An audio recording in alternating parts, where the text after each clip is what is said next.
जय श्री राधे मेरे प्यारे भक्तों। आज हम आपके लिए लेकर आए हैं माघ मास महत्तम का 16वां अध्याय।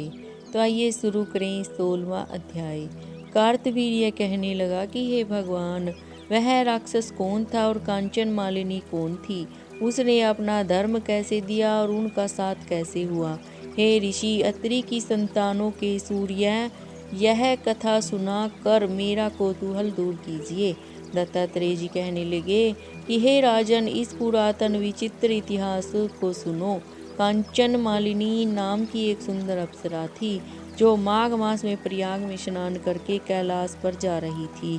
तब उसको मार्ग में जाते हुए हिमालय के कुंज से एक घोर राक्षस ने देखा।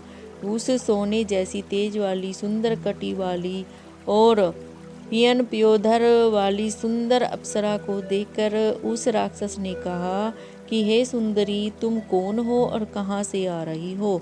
तुम्हारे वस्त्र और वेणी भीगी हुई क्यों हैं? तुम आकाश मार्ग से कहाँ जाती हो और किस पुण्य के प्रताप से तुम्हारा शरीर ऐसा तेजस्वी और रूप ऐसा मनोहर है?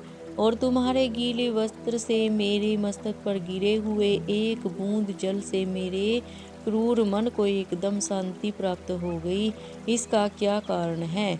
इस जल की क्या महिमा है? तुम बड़ी शीलवती प्रतीत होती हो, इसका कारण मुझसे कहिए।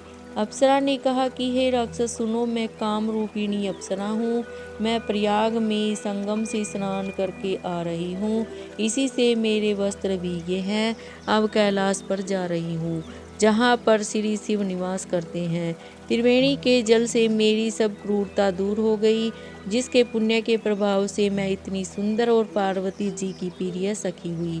सो आश्चर्य देने वाला उदाहरण मुझसे ब्रह्मा जी ने कहा था, सो सुनो। मैं कलिंग देश के राजा की वेश्या थी, रूप लावण्य और सुंदरता में अपूर्व थी। मेरी सुंदरता पर सारा नगर मोहित था और मैंने अनेकों प्रकार के भोग भोगे। अनेक प्रकार के वस्त्र और आभूषणों की घर में कोई कमी नहीं थी। कई कामी पुरुष आपस में स्पर्धा ही से मृत्यु को प्राप्त हो गए। इस तरह उस नगर में बड़ी सुंदरता से यौवन व्यतीत हुआ और मैं वृद्धावस्था को प्राप्त हो गई। तब मेरे मन में विचार उत्पन्न हुआ कि मैंने अपनी सारी आयु पापों में ही व्यतीत कर दी। धर्म का कोई कार्य, दान, तप, यज्ञ आदि नहीं किया। शिव या दुर्गा जी की आराधना नहीं की, न कभी भगवान विष्णु का पूजन किया। इस प्रकार अशांत चित्त से मैंने एक ब्राह्मण की शरण ली जो वेदों का ज्ञाता और ब्रह्मनिष्ठ था। मैंने उनसे पूछा कि मेरा निस्तार किस प्रकार हो सकता है। महाराज, साधु सज्जन अच्छे और बुरे सभी पर दया करते हैं, इसीलिए मुझ दीन पर भी कृपा करके मुझे कीचड़ में डूबी हुई को पकड़कर उबारिए। क्षीर सागर क्या हंस को ही दूध देता है, बत्तख को नहीं देता?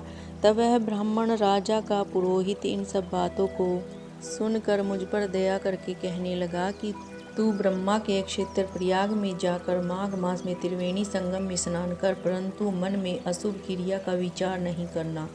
पापों के नाश के लिए महर्षियों ने तीर्थ स्थान से अधिक और कोई प्रायश्चित नहीं बतलाया। प्रयाग में स्नान करने से तू अवश्य पवित्र होकर स्वर्ग को जाएगी। हे भामिनी, पुराने समय में गौतम ऋषि की स्त्री को देखकर इंद्र ने काम के वशीभूत होकर कपट वेश से उससे भोग किया, इसलिए ऋषि द्वारा श्राप दिया गया और उसका शरीर अत्यंत लज्जा युक्त हजारों भोगों वाला हो गया। तब इंद्र नीचा मुंह करके अपने आप कर्म की बुराई करने लगा। मेरु पर्वत के शिखर पर स्वच्छ जल वाले सरोवर पर एक स्वर्ण कमल से भरे हुए कोटरे में घुस गया और अपने पाप को धिक्कारता हुआ कामदेव की बुराई करने लगा कि यह सब पापों का मूल है। इसके ही वशीभूत होकर मनुष्य नरक में जाते हैं और अपनी धर्म, कीर्ति, यश और धैर्य का नाश करते हैं।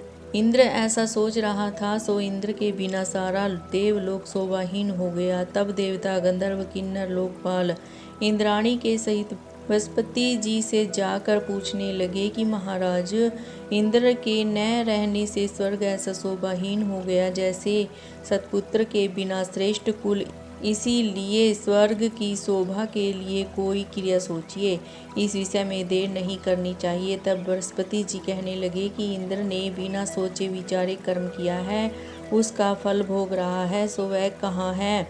मैं यह सब जानता हूँ।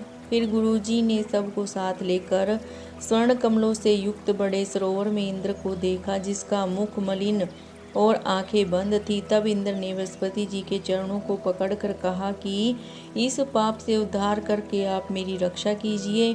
तब बृहस्पति जी ने इंद्र से कहा कि प्रयाग में स्नान करने से ही तुम पाप मुक्त हो जाओगे। तब इंद्र सहित सबने ही प्रयाग में जाकर संगम में स्नान किया और त्रिवेणी स्नान से इंद्र पाप मुक्त हो गए। तब बृहस्पति जी ने इंद्र को वरदान दिया कि तुम्हारे शरीर में जितने भाग हैं सब नेत्र हो जाएं। तब इंद्र ब्राह्मण के वर से हजारों नेत्र से ऐसा सुशोभित हुआ जैसे मानसरोवर में कमल शोभायमान होता है। तो यह माघ मास महात्म का 16वां अध्याय समाप्त हुआ। जय श्री राधे, जय श्री कृष्ण जी की।